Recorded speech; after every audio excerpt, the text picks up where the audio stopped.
Tidak hanya di darat, pasukan Rusia juga intens melakukan pengawasan terhadap posisi musuh di seluruh area. Salah satunya di area perairan, seperti laut dan sungai.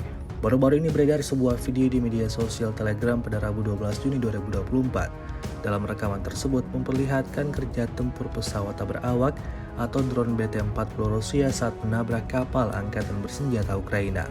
Jauh sebelum melancarkan aksinya, militer Rusia mengidentifikasi posisi musuhnya terlebih dahulu.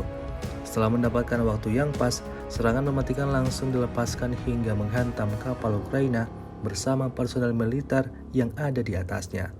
Militer Rusia memastikan serangannya itu membuat kapal target meledak dan orang-orang yang ada di atasnya ikut terlempar.